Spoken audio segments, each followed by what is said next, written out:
Hello friend, তো সবাই কেমন আছে? সবাই নিশ্চয়ই খুব ভালো আছে। আমি খুব ভালো আছি। তো সকাল সকাল ঘুম থেকে উঠে পড়েছি। ঘুম থেকে উঠে কী কাজ করি তো সবাই তোমরা দেখতে থাকো। সকালে স্নান সেরে তো বাচ্চার কাপড় তো রোজই ধুতে হয়, তো ওইগুলো মেলছিলাম। এদিকে ও আমার কাছে ছুটতে চলে এসেছে দুধ দিয়ে। আমি কাপড় রোদ্রে দিলে বা কোনো কাজ করলে ও আমার সাথে এসে আমার কাজটা একটু বাড়িয়ে দেবে। এদিকে আমি তাড়াতাড়ি করছিলাম পুজো দেওয়ার জন্য, পুজো দিয়ে আবার রান্না করব, আর এদিকে ও আমার সাথে খেলছে। তো আমি তাড়াতাড়ি করে তুলসী গাছে জল দিচ্ছিলাম। প্রতিদিন তুলসী গাছে জল দিতে হয়। আর এদিকে আমাদের এখানে পিছনে যে ফুল গাছ দেখা যাচ্ছে, ওইগুলো অনেক ফুল ধরে, প্রতিদিনই প্রচুর ফুল হয়। তো এগুলো দিয়ে আমরা প্রতিদিনই পুজো দিই।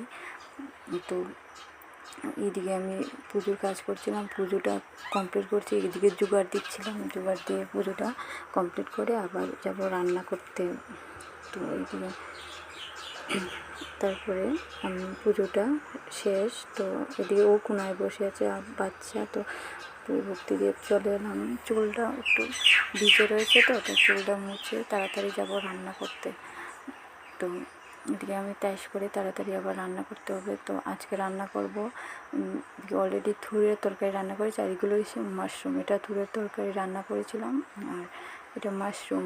আমাদের এখানে অনেক মাশরুম হয়েছে, তো এখানে আমি সব মাংসের মতো রান্না করতে হয়, জিরে ধনে আদা বাটা সব দিয়ে একসাথে সম্বার দিয়ে দিতে হয়। তো দিয়ে রান্না করতে করতে আবার রান্না অর্ধেক বসিয়ে চলে গেলাম বাচ্চাকে স্নান করাতে। তো আবার রিহান, রিহান কি করো তুমি? স্নান করো, স্নান করো। হ্যাঁ করো না, স্নান করবানি? করবা? স্নান করো, স্নান করো। ইয়া